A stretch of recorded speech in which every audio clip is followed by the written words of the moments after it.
मौजूद हैं इसके एग्जीक्यूटिव डायरेक्टर डॉक्टर आबिद सुलैरी साहब। सुलैरी साहब, आपके वक्त का बहुत शुक्रिया। सर, ये जो नए बजट में गवर्नमेंट की तरफ से कोशिशें हो रही हैं, क्या लिमिटेशंस हैं गवर्नमेंट की इस बजट में, और आपके ख्याल में IMF की जानिब से भी कितने हर्डल्स पैदा किए जा रहे हैं कि एक ख़ास रेडियस से ज़्यादा गवर्नमेंट रिलीफ नहीं दे सकती आवाम को?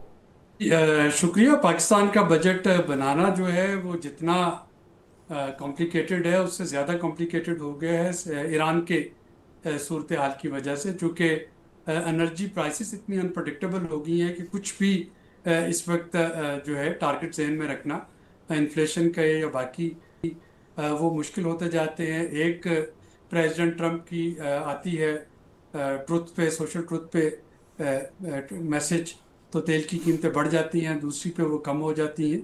तो जिस तरह घरों को इस वक्त अपना बजट बनाना मुश्किल है एनर्जी प्राइसेस की अनप्रडिक्टेबिलिटी की वजह से, वैसे ही गवर्नमेंट के लिए भी इस वक्त एक चैलेंज जो है वो बना हुआ है। क्योंकि ये तो हमें मालूम है कि आमदनी बढ़ाने के लिए जब टैक्सेस लगाए जाते हैं तो उसके नतीजे में इन्फ्लेशन होती है।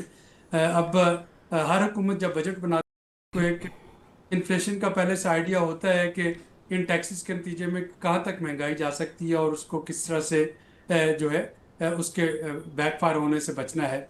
लेकिन जब उसमें एक एडिड एलिमेंट एनर्जी प्राइसेस का ऐड हो जाए, जिसका कि हर हफ्ते अब प्राइसेस चेंज होती हैं, तो उस वक्त हुकूमत को भी काफ़ी जो है वो फूंक फूंक के कदम रखना होता है कि ये ना हो कि टैक्सेस से तो इन्फ्लेशन आनी है, एनर्जी इन्फ्लेशन भी उसमें शामिल हो जाए और फिर चीज़ें जो हैं वो बिल्कुल पेनफुल हो जाएं हुकूमत के लिए भी और आवाम के लिए भी।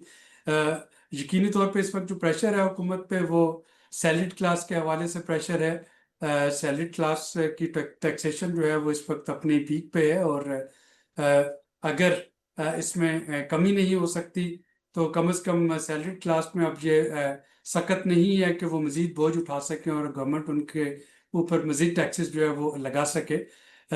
दूसरी तरफ अगर रेवेन्यू बढ़ाने के लिए आपके पास डायरेक्ट टैक्सेस की गुंजाइश जो है वो इम्प्लीमेंटेबल वो नहीं होती है, या जो सेक्टर अनटैक्सड है या अंडर टैक्सड है उनको प्रॉपर टैक्स रेट पे नहीं लाया जाता, तो फिर इनडायरेक्ट टैक्सेस लगाने पड़ेंगे। और इनडायरेक्ट टैक्सेस, जैसा कि मैंने कहा कि अगर हम पेट्रोलियम डेवलपमेंट लेवी को लेते हैं तो अगर आलमी मंडी में तेल की कीमतें कम है तो लेवी लगाना कदरे आसान होता है।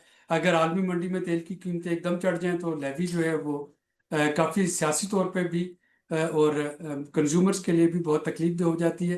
तो ये कुछ चीज़ें हैं जो कि अभी तक गवर्नमेंट और IMF के दरमियान जिन पे कुछ नेगोशिएशन हो रही है लास्ट मिनट, और बजट मेकिंग जो है वो इन्हीं के गिर्द इस पर घूम रही है कि डायरेक्ट टैक्सेस का दायरा कार कैसे बढ़ाया जाए और एग्जिस्टिंग टैक्स पेयर जो है उनको किस तरीके से अगर कोई रिलीफ देना मुमकिन हो तो वो दिया जा सके। और ये भी बताइएगा कि गवर्नमेंट की तरफ से जो हमारा ग्रोथ रेट है वो तकरीबन 4% रखा गया है, लेकिन इस वक्त जैसे आपने खुद भी कहा कि इन्फ्लेशन भी बड़ी हद तक बढ़ चुकी है पिछले एक माह में, तो ग्रोथ रेट इससे आपको नहीं लगता कि इफ़ेक्ट होगा? और फिर ख़ास तौर पर ये जो टारगेट है ये अमूमन कभी भी हासिल नहीं हो पाता गवर्नमेंट को। इसमें मेजर फैक्टर होगा कि मॉनसून इस साल की कैसी रहती है। हमने देखा 2022 के फ्लड, फिर 2025 के फ्लड्स। एग्रीकल्चर जो कि एक बड़ा सेगमेंट है हमारे GDP का भी, और हमारी एक्सपोर्ट, राइस की एक्सपोर्ट आप देख लें, टेक्सटाइल की एक्सपोर्ट देख लें, या जो कीनू और आम की एक्सपोर्ट देख लें, तो ये सब डिपेंड करती है मौसम पे।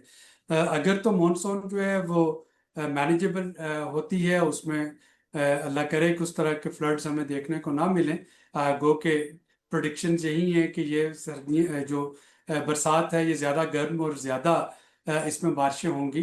तो अगर तो वो सैलाब से हम बच जाते हैं तो फिर तो एग्रीकल्चर का टारगेट अगर आपका अचीव हो जाता है, सर्विसेज का टारगेट, तो काफ़ी हम करीब पहुंच जाते हैं अपनी शरह-ए-नमू के ओवरऑल टारगेट पे। अगर अल्लाह ना करे मॉनसून जो है वो बैड हिट करती है तो फिर टारगेट अचीव करना जो है वो मुश्किल हो जाए।